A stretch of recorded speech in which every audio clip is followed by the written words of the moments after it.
Nous voici en Haute-Savoie, tout près du lac d'Annecy. À flanc de montagne, une maison réinterprète à sa façon la grange ou la remise traditionnelle plutôt que le chalet de montagne. Ouvert aux propositions de l'architecte, le maître d'ouvrage souhaitait faire bâtir sa résidence principale sur un terrain en pente ouvert sur la vallée. L'agencement s'est dessiné au cours des échanges selon ses attentes pour cette nouvelle vie dans ce futur foyer. Le soubassement de béton qui gère la pente abrite les pièces de nuit.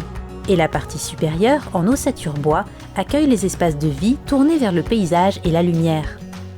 Dès les premières esquisses, le bois s'est naturellement imposé pour ce projet et son contexte. De l'épicéa local constitue la structure et un bardage en mélèze prend place en façade. Le tout a été travaillé en collaboration avec le charpentier situé à une poignée de kilomètres du chantier.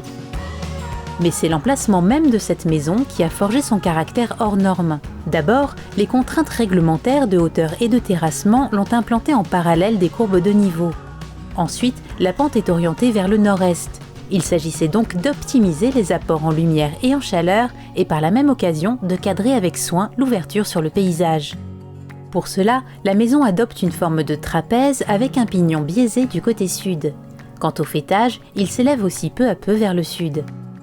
Forcément, ce faîtage désaxé et ce changement de hauteur ont impliqué une structure sur mesure faite de portiques de bois, tous de dimensions différentes. Chacun de ces portiques est assemblé par un système de ferrures internes en âme, soudé à l'aide d'une résine injectée. Un travail minutieux, désormais invisible dans cet intérieur très épuré, qui valorise le paysage comme élément de décor. Un projet vu et vécu comme un défi d'apprentissage par tous ses acteurs, mais surtout comme une belle occasion de travailler avec plaisir dans un lieu d'exception.